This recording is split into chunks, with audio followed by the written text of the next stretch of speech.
Fala pessoal, hoje aqui a gente vai falar de termorresistência ao tal conhecido PT100, tá bom?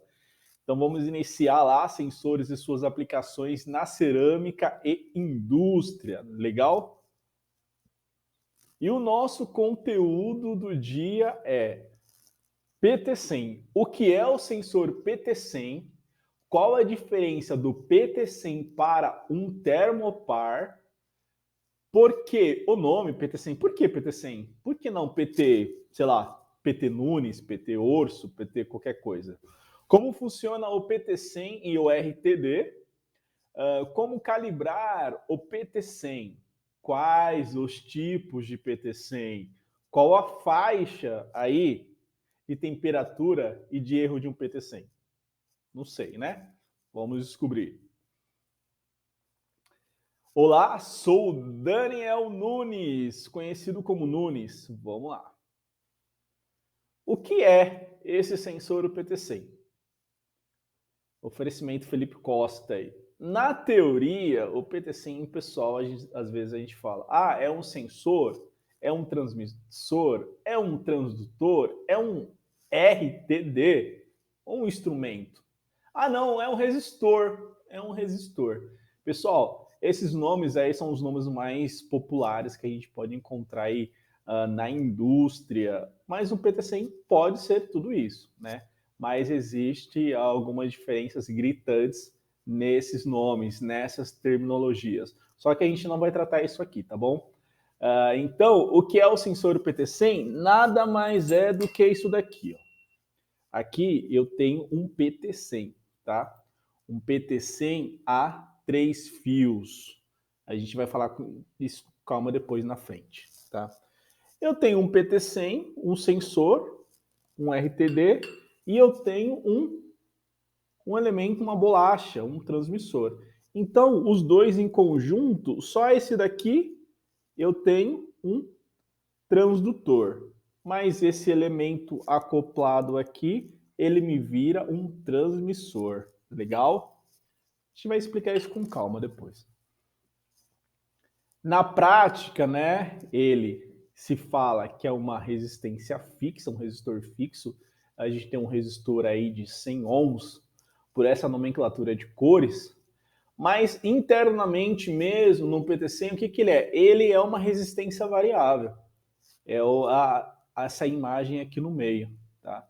Ele nada mais é do que uma resistência variável. E como eu mostrei, né, o todo, o encapsulamento e o sensor aqui dentro, tá? Então essa resistência variável, esse resistor, ele fica aqui dentro. Então isso é o nosso sensor PT100. É sobre isso que a gente vai falar. Legal? Qual é a diferença do PT100 para um termopar? Eu não sei se na minha aplicação eu uso um termopar ou eu uso um PT100. O que é que eu faço? Qual eu uso? Então, basicamente a diferença aí nesses nomes supostamente espalhados é o quê? A diferença é a tensão, a diferença é o ambiente onde eu utilizo, o preço, a escala de medição de temperatura, a sua tolerância, a resposta que ele dá a uma variação de temperatura, entendeu? Alumel, o que é alumel? Né? Vamos lá, a gente vai ver na sequência. Então, qual é a diferença de um PT100? Basicamente, a diferença dele para um termopar é o PT100 ele é utilizado em baixas faixas de temperatura, né? Você consegue usar o PT100 a uma temperatura geralmente mínima de menos 200 graus até 600 graus. Isso dependendo da classe do seu PT100. Aí aqui está marcando 1.700 graus, por quê? Porque essa é a escala de temperatura que você consegue atingir para um termopar. Então, altas temperaturas, termopares, baixas temperaturas, a termorresistência, o PT100. Essa é a grande diferença. E a grande diferença também em relação a esses contrapontos é o tempo de resposta. O PT100 responde mais rápido à variação de temperatura do que o termopar. O termopar é bem vagaroso, tá? Então, basicamente, essa é a diferença. E o preço também dos PT100s geralmente são valores bem mais reduzidos, até mesmo pela sua forma construtiva, porque ele simplesmente é uma resistência, né? O PT100 nada mais é do que isso aqui que a gente fala, que eu passei rapidamente. Ó. O PT100 é como se fosse esse elemento. Ele tem duas perninhas, onde existe a alteração da resistência, e ele tem um isolamento externo, e ele tem aqui no meio o seu envolvido, sem enrolamento. Esse enrolamento que acaba sentindo a temperatura externa do ambiente e variando a resistência. Tá? Vamos lá. Aqui são qual é a principal qual é a diferença, né? A principal diferença nesse exemplo, um Papaléguas e uma tartaruga. O PT100, o tempo de resposta dele é lento. Dependendo do processo, você não consegue utilizá-lo. Mas isso é o termopar, ele é lento. Mas o PT100, ele é de resposta rápida. Mudou lá a condição de temperatura, ele já vai respondendo. Que é o Papaléguas, simbolizados pelo Papaléguas. Agora aí, né, uma curiosidade. Por que o nome PT100? Putz, PT100, cara. PT100. O PT100, pessoal, nada mais é do que um elemento, como diz na imagem aqui, um elemento de platina. Então, o que sente, o elemento que sente, o transdutor que sente a variação de temperatura, ele é um material platinoso, é uma platina. Tá? Então, basicamente é isso. O nome, aí a gente fez aqui uma jogatina. O nome, esse PT100 é um nome a título de boniteza, é por causa do comportamento, 100 ohms, 0 graus Celsius, tá? Então, no PT100 a gente vai encontrar nas referências e nos materiais vai encontrar isso, 100 ohms, 0 graus Celsius. A gente vai explicar mais na frente o que significa cada uma dessas coisas aqui relacionada ao PT100. Então, o nome PT100 não é uma questão de boniteza, é uma questão de PT platina. E também 100 ohms, ele é o indicador 100 que se refere a 100 ohms. Então, quando ele está a uma temperatura... Pessoal, eu estou gesticulando bastante aqui embaixo, tá? Não estou mexendo muito o ponteiro, não. Então, quando ele está a uma condição de 0 graus Celsius, a minha resistência equivalente é de 100 ohms. Então, isso é um padrão dele. Então, é isso. Vamos lá? Exemplo: ouro ou platina. Então, a gente sabe lá que o PT, da terminologia PT100, é de platina. É o que está à esquerda aqui, que ele é construído de platina. Comportamento. O PT100 é um elemento, um RTD, né, que a gente fala, que é uma resistência, um detector de resistência à temperatura. Então, quando varia a resistência em função da temperatura, é um RTD. Aí tem os RTDs que a temperatura aumenta e a sua resistência também aumenta. Mas existe a situação que a temperatura aumenta e a sua resistência diminui, tá? Então, esse que a temperatura aumenta e a resistência aumenta também é um PTC, tá? Positivo, a temperatura coeficiente. E NTC é um negativo, temperatura coeficiente. Depois a gente vai entrar nesses méritos aí. Aí aqui na terceira imagem, última, o que acontece? Ponto 0 graus Celsius. Quando eu estou 0 graus Celsius, a minha resistência é fixa. É uma resistência de 100 ohms. E aqui no comportamento gráfico que está mostrando aqui, ó, ele tem uma correspondência linear, né?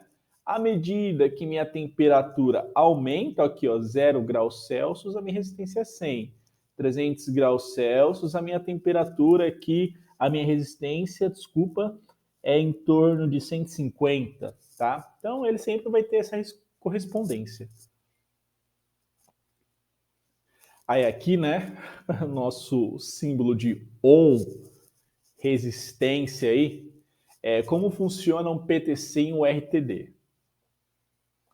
Na teoria, você aquece o elemento, né, o PT100, que é um RTD. Vamos lá, o PT100 é um RTD, que é um detector de temperatura por resistência. Você aquece, existe uma excitação na platina que altera a sua resistência, tá? Então, isso aqui, nesse caso, ele é um PTC, porque à medida que você aquece, a temperatura aumenta, a resistência também aumenta.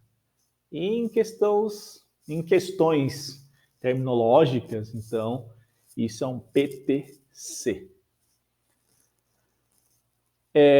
Beleza, um exemplo aqui é a perturbação, né? Eu não vou conseguir colocar um PTC em uma labareda de fogo, porque ele não suporta, ele suporta até 600 graus no máximo. Mas aqui é só para ilustrar mesmo. Então, aqueço o ambiente, uma vez que eu acabo aquecendo o ambiente, ele me dá uma resposta ohmica aqui. Esse daqui é o encapsulamento, esse daqui é o PT100 cru. Como que é o PT100?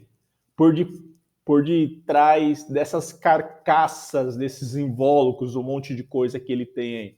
Ele é assim, um elemento assim, bem simples. Ele tem uma capa protetora, como foi falado lá atrás, e ele tem um enrolamento. Esse enrolamento é o enrolamento de platina, o PT. Aqui tem uma ponte, né? Uma ponte, a simbologia dela é ponte de Wheatstone, que a gente vai ver aqui na frente. Como calibrar o PT100? Você calibra como o PT100? Você tem como calibrar o PT100 via curvas, né, via uma tabela existente, né? Você procura aí no Google, tabela PT100.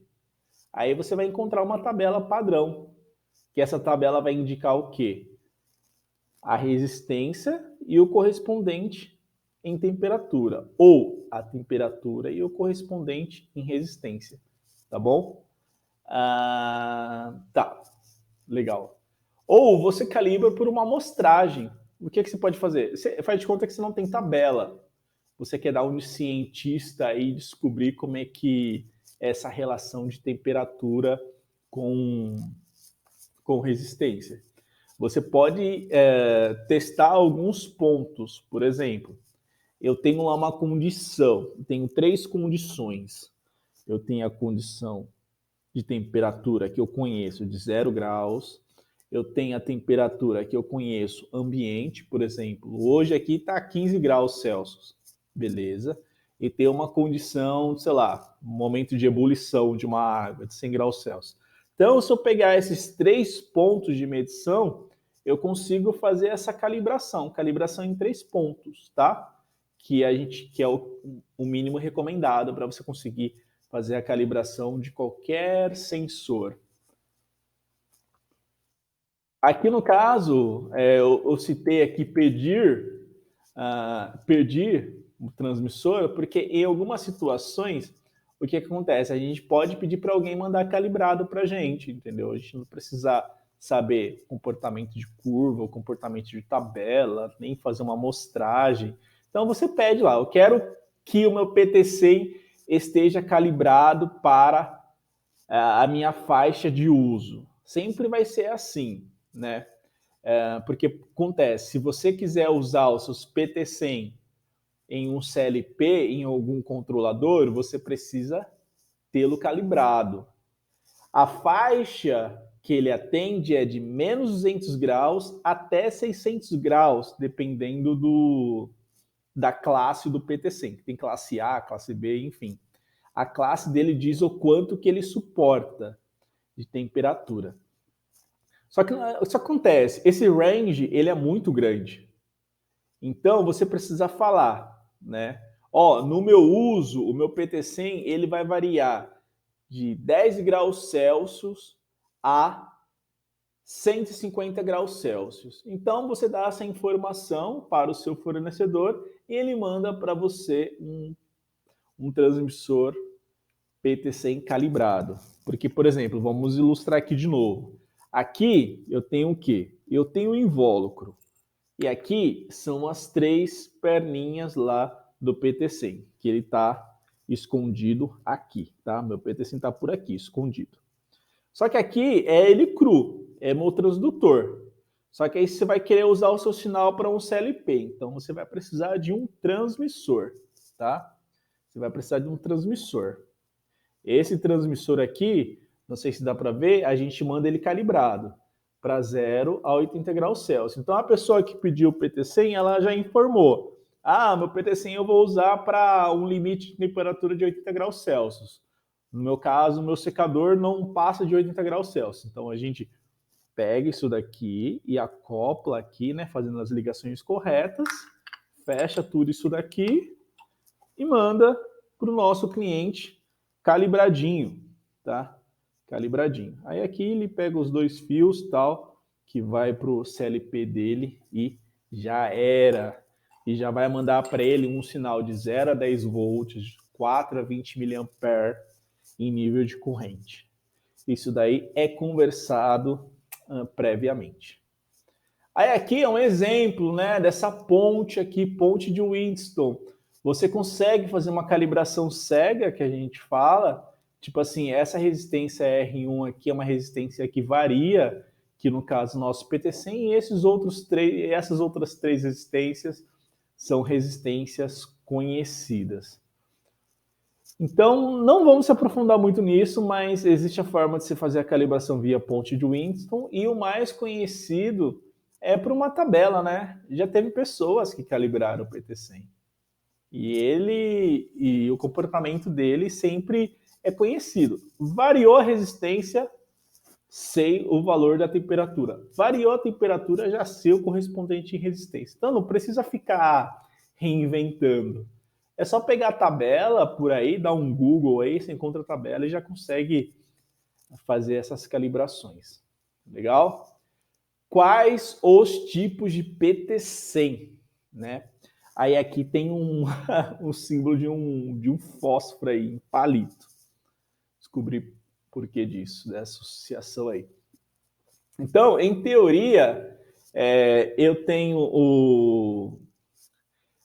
o tipo de PT100 em cabeçote, que é esse que eu mostrei para vocês, ele no formato palito, e ele também, o Arnold, que a gente fala, que é o elemento cru, só que em formato cilíndrico, né, uma espiral, o Arnold. E também existe o PT100 no formato thin film, ou seja, em uma plaquinha em filme de plaquinha, tá? Então, a imagem que a gente mostrou aqui, ó, aqui do PT100, esse daqui, essa imagem aqui é o PT100 no formato Wireworld. Tem um outro que é planar. Legal? Então aqui, ó, alguns exemplos, quais tipos de PT100 que a gente pode encontrar, mas a título de invólucro, é isso que geralmente é comercializado. Um PT100 em formato de ponteira, que é isso daqui que a gente pode encontrar, e um PT100 em formato cabeçote que a gente fala, que é esse que eu mostrei aqui para vocês aqui, que eu peguei aqui ao vivo e mostrei.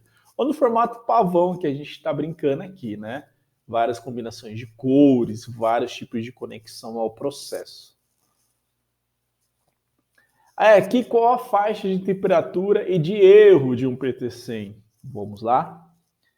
Então, novamente, né, o PT100 aí eu consigo usá-lo para menos 200 graus, isso depende da classe dele, a 600 graus.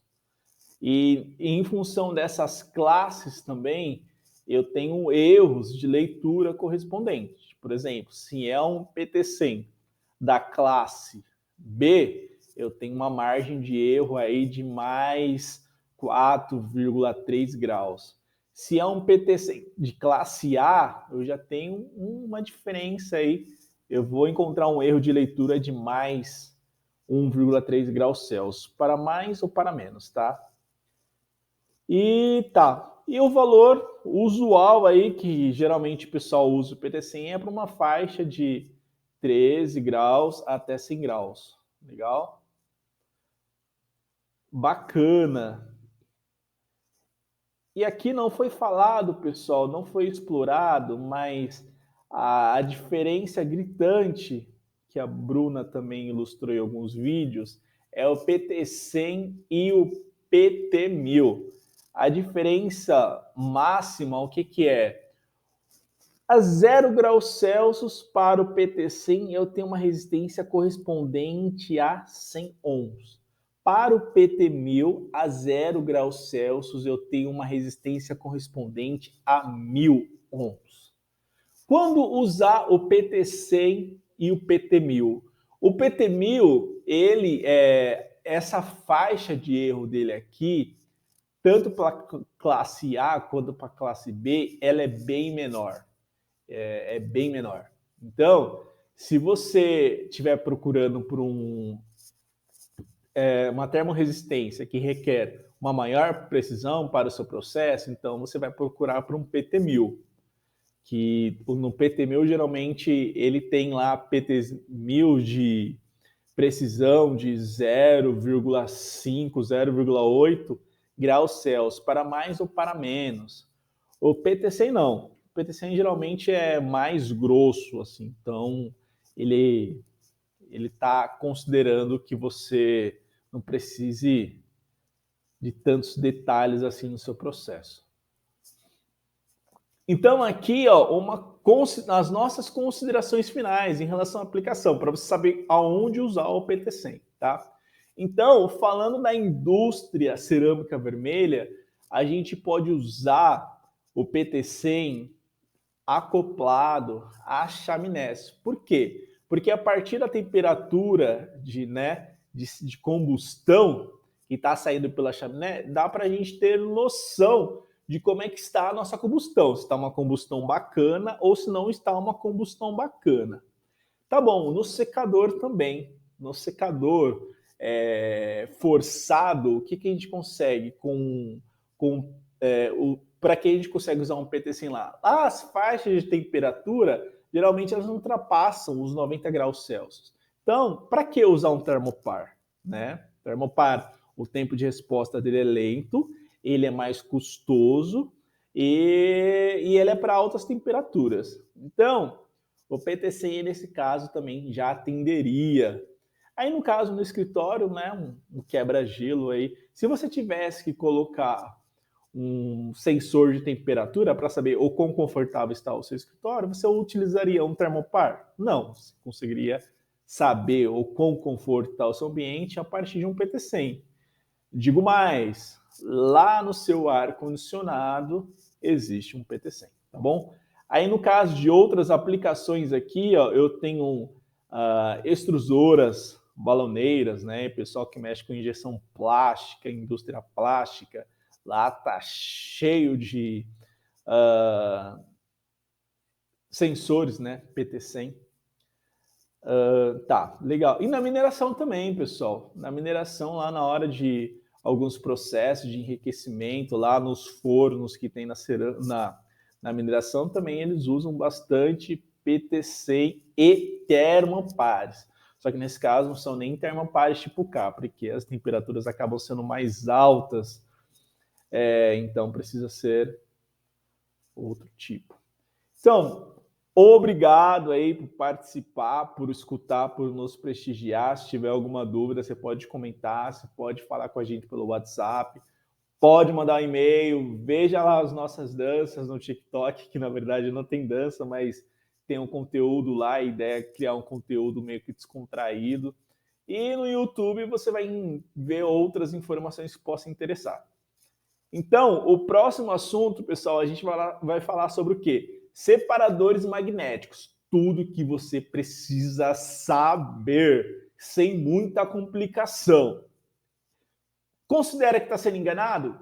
Tem dúvida na hora de comprar um separador magnético? Pessoal, vai lá, tire as suas dúvidas e depois feche, né? Compre alguma coisa com alguém, mas com um conhecimento básico aí para não deixar, né, 8, 7 mil parados, usar uma semana e depois ver que não funciona. Valeu? Obrigado e até mais.